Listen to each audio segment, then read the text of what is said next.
Welcome to the Midlands Climate Conversations. I'm your host, Tariroleti Maderera. Today my guest is Dr. Mugandani. He's a senior lecturer in the Land and Water Resource Management Department at Midlands State University. He has a PhD from the University of KwaZulu-Natal, and he is one of the key experts in the reclassification of agro-ecological zones in Zimbabwe. Today's episode is definitely going to be interesting. Special mention to our sponsor, Milan, who are now running the Gwerib Golf Club, where you get great drinks, great food, and a great day on the golf course. If you haven't been there, you definitely have to.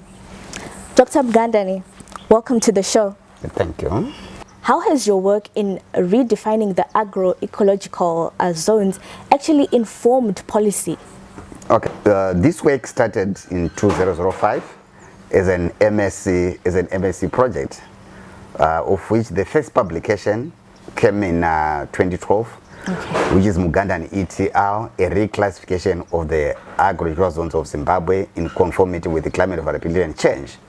And when Zimbabwe then came up with the national climate policy, like I said before, one of the bulletins says Zimbabwe or government should then review periodically the agro-ecological zones of Zimbabwe to take care of these of the climate variability and change. And maybe in terms of implementation, in 2018, myself and colleagues from the University of Zimbabwe, myself from Midlands State University, colleagues from University of Zimbabwe, and colleagues from Bindura University of Science and Technology, and also from Chino University of Technology, who were then awarded a grant by the government of Zimbabwe to then redefine these agricultural zones of Zimbabwe, which, like I said before, we did not do on our own. We worked with the various stakeholders, including the communities themselves, because we went to various provinces, various wards, to really get their insights in terms of their experiences in redefining these zones.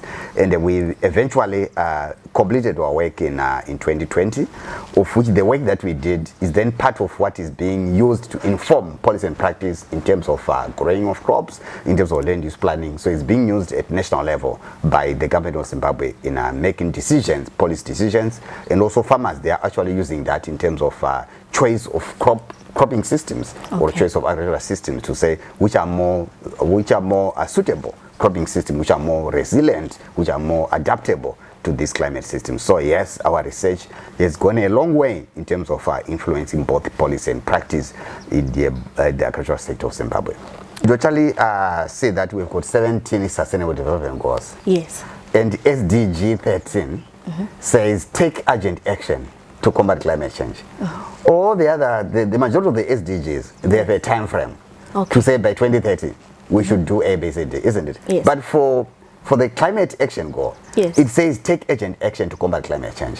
Why? Because if we then do not address the climate change issue, we are not able to attain all the other SDGs. But for us to do that, we have to work with others. We need to collaborate. SDG 17, means of implementation. We need to collaborate. We need partnership. And these partnerships are essential because then it ensures that we are able to work together effectively. We become more efficient. So it's important that we take climate change as a challenge to us and as an opportunity to be able to create new innovations and systems to be able to build resilience and adaptive capacity in systems, in ecosystems, in places, and in people. But at the same time, we need then to ensure that I talk about SDGs, even locally, we actually find that it's a threat to our attainment of Vision 2030, climate change. So it's a national, regional, international security threat, which we need to address. And we need to do that urgently. Coming on to climate variability, you talked about it. Could you please go into depth with that? Okay. Yeah, so you are referring to what really is climate change and what is really climate variability. Yes. So from the definition of climate, right, that's the average state of the atmosphere over a period of time, and normally we use at least 30 years. Yes. So in terms of change, we are saying how is this cycle, this 30-year cycle, how is it varying from the next year or the previous 30-year cycle? Yes. Then in terms of variability, within the same 30-year cycle, There are these changes that we see. We see droughts, we see floods, we see, isn't it? Yes. So those become the variability within the same cycle. Okay. So in simple terms, that's about that. And so then what it simply means is that for us to be able to adapt, yes, we need then to make what we call vulnerability assessments. Okay. So when you do vulnerability assessments, we're actually looking at what are we exposed to in terms of the climate system? What are the climate hazards that we're exposed to? So we need to identify these climate hazards, the droughts, the floods, yes, the cyclones, you know, the heat waves, right? So once we do that, we also need to see, once we see the hazards, you know, then we want to see which are the systems, which are being impacted, and what are the impacts of these hazards.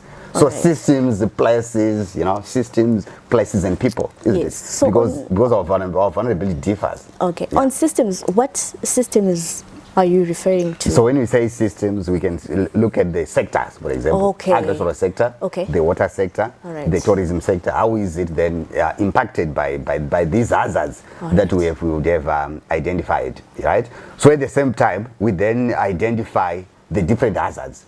We live in different pockets. Our vulnerability differs. So yes, we're exposed to the same hazards, but in terms of the way then we are impacted, they are different. So we need to find out who is most affected. Yes, for example, someone living in Chimanimani is affected more by cyclones than someone who is living, let's say, in Hwange or Harare or somewhere like that. So when you then get into the system again, you actually find that the vulnerability again differs in terms of when you get to a place, isn't it? Because it's place-based vulnerability. So when you get there, you know, you find that maybe the vulnerable people, you're looking at your children, you're looking at women, you're looking at persons living with disabilities, the elderly. The way they are affected is different from where the able-bodied persons are affected. So our vulnerability differs. And when you come with the interventions, they have then to take account of those. The differential vulnerability that are experienced by people in sectors. So at least when we prioritize sectors, places, and also people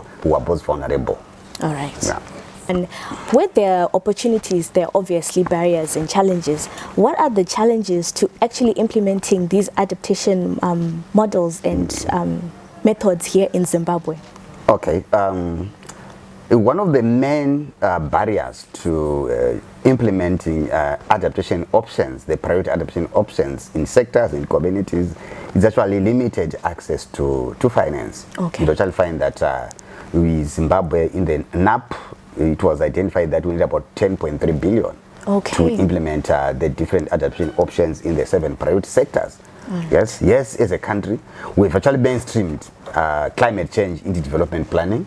You may recall that since 2022, if you look at each of the budget provision, since 2022, it is a climate action oriented budget action plan in that.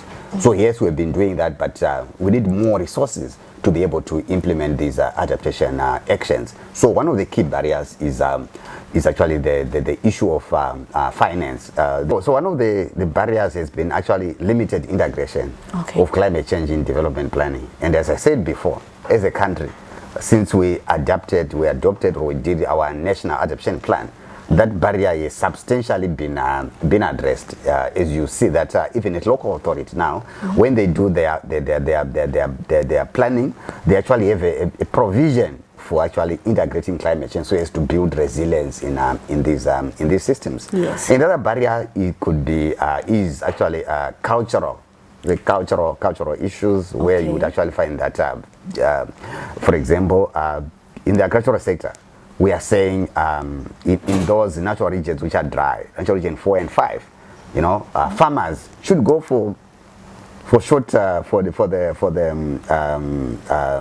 small grains, which are the future. These are the future crops which they actually go for. But you actually find that some would want to continue to go for maize, and this is one issue that the Ministry of Agriculture is actually currently addressing through promotion of these vigorous promotion in as far as promotion of these small grains.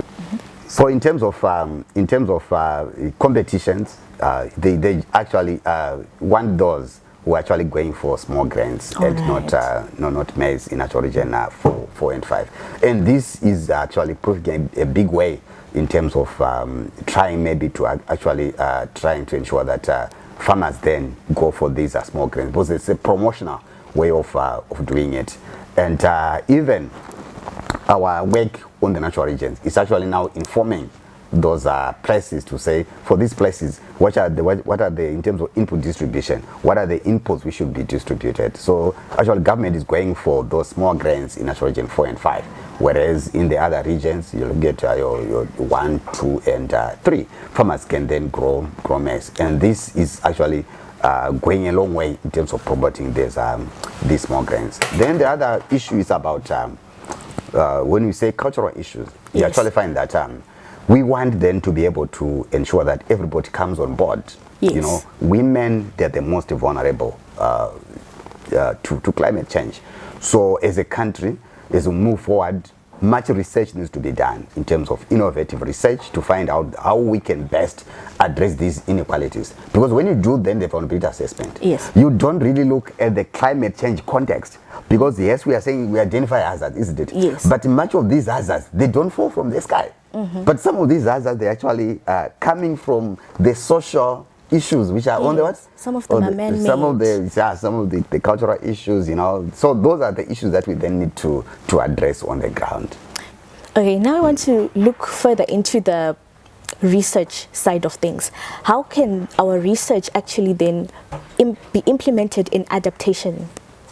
So, in terms of adaptation, yes, and building resilience as well as mitigation of climate change, we want to be informed by the best available knowledge. Yes. Not only scientific knowledge, but also IKS, which is the indigenous knowledge system, or participatory approaches, as well as the lived experiences of those who are most vulnerable to climate change.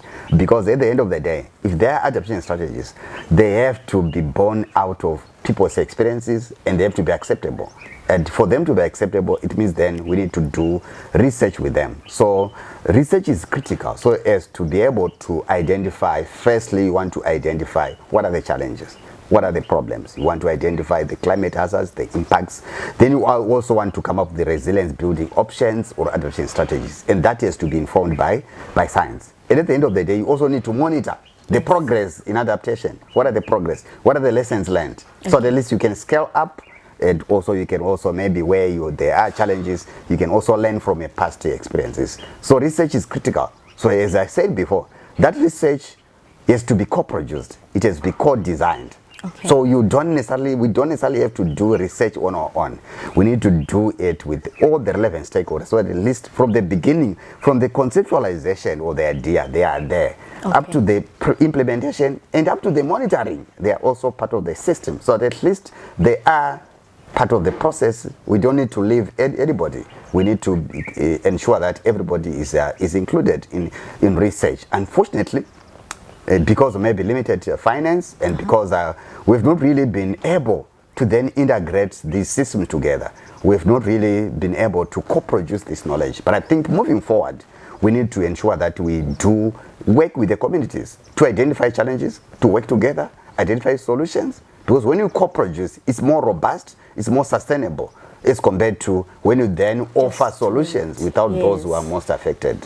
You know, communities, we actually have to include them because they know what is actually happening on the ground. Yes. And they can offer research that is even more exclusive than what we as scientists can produce. Thank you again, Dr. Mugandani. That was very educational.